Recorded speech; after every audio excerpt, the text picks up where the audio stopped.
Okay, so last year, one of my favorite and most recommended Bluetooth neckband earphone was Oppo Enco M31. It got a lot of things right, especially in the sound quality. It had a balanced sound with a lot of clarity and a great sound stage. And for that reason, it sounded much richer than its actual price. Now, this right here is Oppo Enco M32, the successor of Oppo Enco M31. But the question is it a worthy one? Well, that is what we are gonna discuss today. My name is Parth, you're watching InfoPal, and let's get started.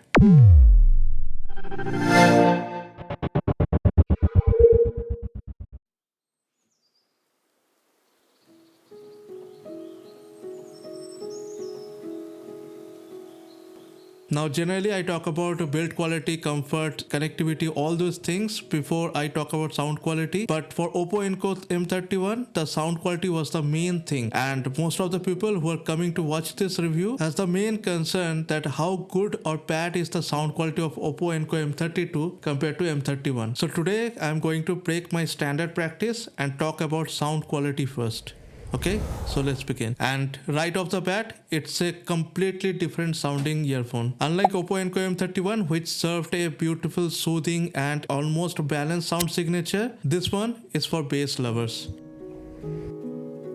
Oppo has gone all out, putting a thumpy and exaggerated bass. But the good thing is, although they have exaggerated the bass, but they have not compromised with the quality. You get a good feel and clarity in differentiating every instrument, be it in the upper bass or in the sub bass. And I have no reservation in saying that it is one of the best sounding bass that I have heard in this price range. However, unfortunately, I can't say the same thing about the mids and the highs. Let's talk about the vocals first, which is kind of strange and inconsistent. When I am listening to music from a good quality streaming service like Apple Music or Spotify, it sounds really good. The vocals has a lot of clarity and texture, and you get a good depth in the vocals too. However, when I'm listening to YouTube videos, especially voiceovers, it does not sound right. It sounds unnatural with a lot of sibilance. The highs also sound pretty average. When you are listening to a solo instrument, it does fine. Like a cover song where mostly one or two acoustic instruments are playing, it does fine. However, if the track is too busy,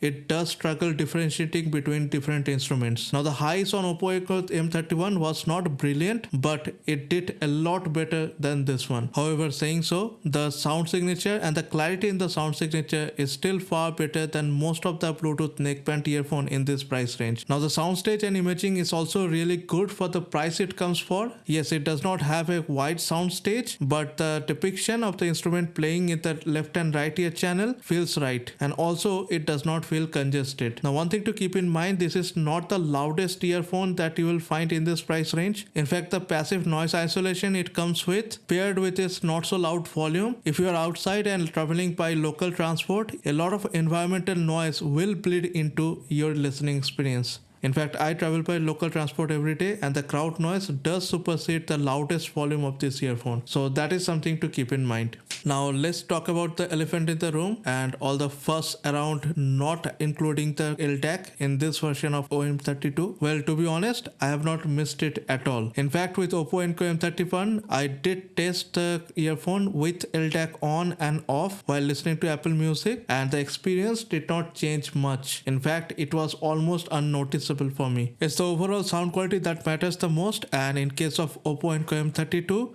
it may not be as classical and rich as Oppo Enco M31, but still far better than boatload of craps that is available in the market in this price range. Hope I don't get a shark bite.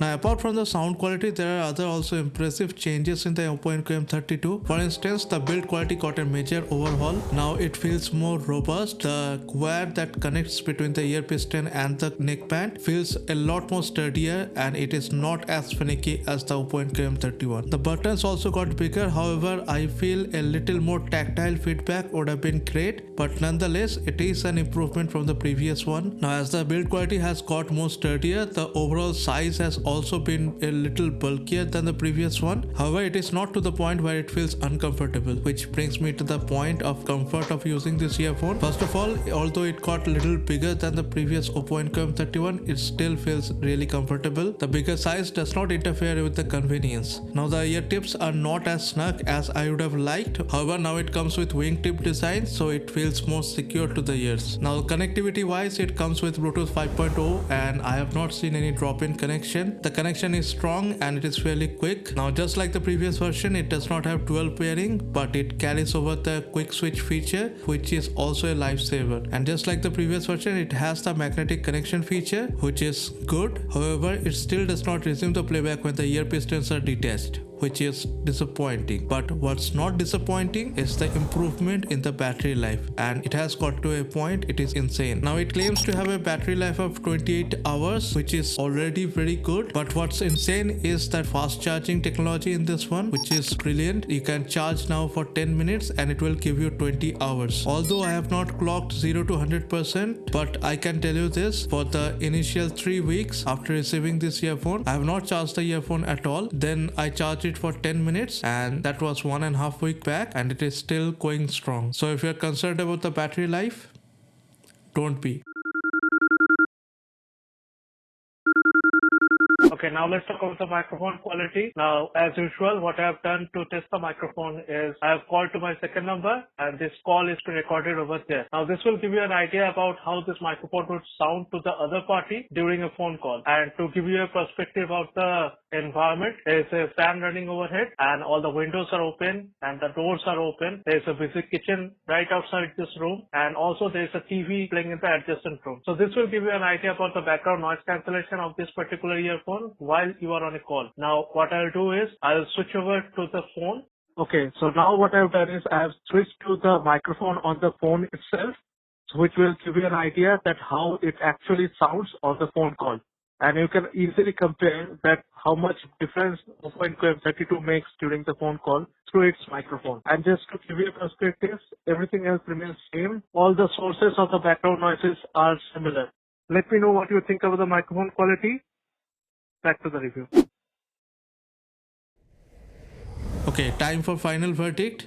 I do understand why they went from class pleasing to a mass pleasing sound signature, because most of the people like a little bass boosted sound signature. In fact, because of Oppo Enco M32, this large group of people will get to hear a good quality bass. But if you are not fan of bass boosted sound signature, then if you get Oppo Enco M31 still available somewhere, that is the best option for you. However, barring that, if you can handle bass boosted sound signature, this is the best offer that you can get in this price range. There was nothing that came close to the sound quality of Oppo Enco M31 last year. There's nothing that come close to the sound quality of Oppo Enco M32 this year. Anyway, that's all for this video. Until next time, this is Parth signing off from InfoPal. You guys stay safe, stay strong.